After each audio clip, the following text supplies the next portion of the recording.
players. That character development. Yeah, so that when some people say, oh yeah, you can analyze a dream that's 3 years old or 10 years old, I go, good luck. I mean, you can do something, but it loses the richness of association and your own everyday world and how it relates.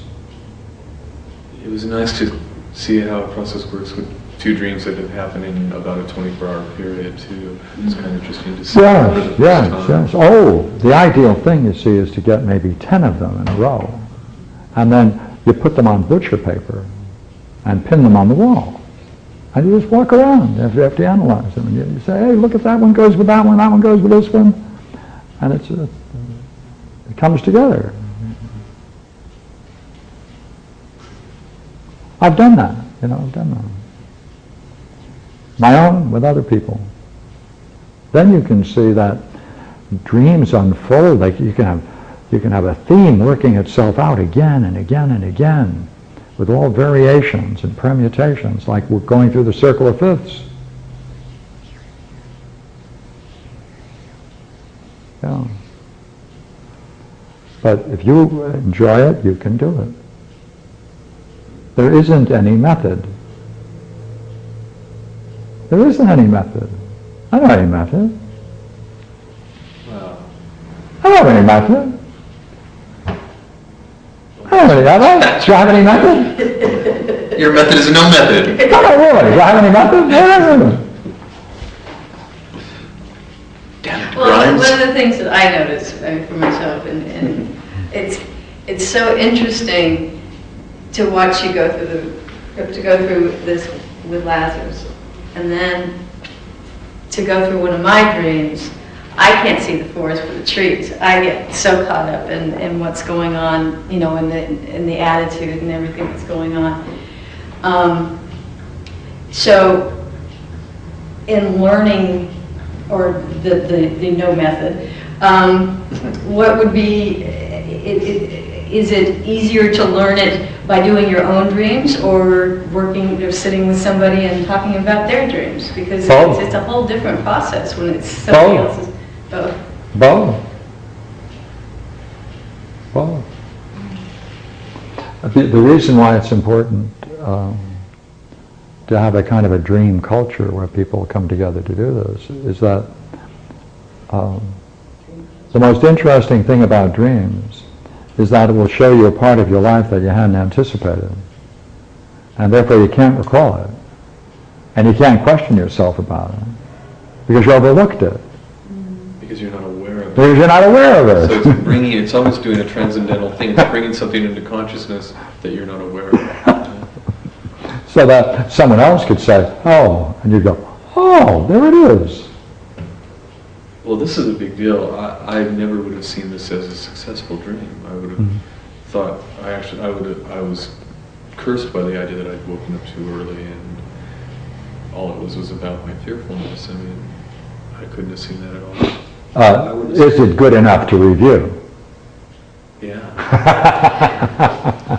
Now, why did you wake up then? Did the moment bring you out of it, or did you have an alarm clock? Or No, I literally just woke up, and I was really surprised because it was like so current in my head at that point, and I couldn't believe I'd had this dream where I was talking to that particular author. It was unusual. And I've never really had dreams where anybody famous is in my dream that I'm aware that I remember so far. So I just kept thinking somehow I'd blown it in our conversation, and then I woke up and it was all fucked. Let me say one more thing about dream work, okay? I don't think dream work is any different than when you're listening to someone and you're trying to understand them. Really. They have their own language, and their own point of view, their own history, everything. Yeah, they've got their own legend. Right.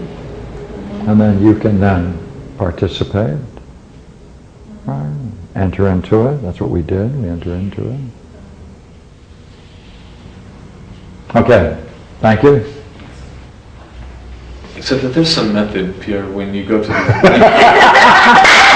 you go to these red things and you can say, well, let's look in your life where that is, and they're all there. I mean, you have some awareness of people's psychological psyche in that. Thank you. I mean, you wouldn't go to the red piece of chalk if you didn't have a method You here. didn't have some, that this is significant, you know this. I've counted And we- talks and dreams. One night we counted how many talks and dreams I've gone through, and it's over 10,000. Oh my God. That's Yeah, by looking at old calendars and appointment books and stuff like that, and reviewing them. I used to review approximately 100 dreams a month for many years. Oh my gosh. Yeah, every Saturday we'd start at 7 o'clock in the evening and would work until 8 or 9 o'clock the next morning, reviewing maybe 20, 25 dreams. Just work all night, go out and have coffee and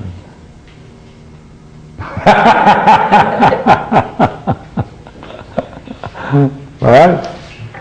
It's kind of neat because it's hot off the press from the Great Mystery. Huh?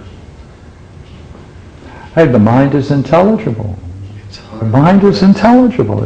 It's the most frightening thing for many people. Hey, the mind is intelligible. The difficulty of this is, you say, I was talking to some psychologists. They say, well, we can't put this into our training. It doesn't fit into our books. It doesn't fit into our tradition. You can't teach it in college. You can't get units for it. Some people will be able to do it and others will not. Therefore, it can't become a profession. See, a profession means you can take any average intelligent person who matches a certain set of preconditions and shuttle them through, and if they do their homework, they should come out with a piece of paper and be qualified.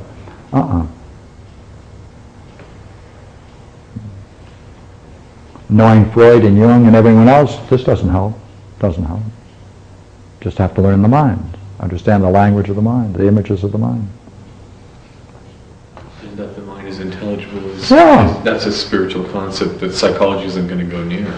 With no interpretation. See, they come with their bags of interpretation, tricks and interpretation. I go, yeah, I do want to take a look at it. Yeah, take a look. Well, it's a way to get to know yourself. It's a way to get to know anyone. All right. Maybe we quit? Maybe. Thanks.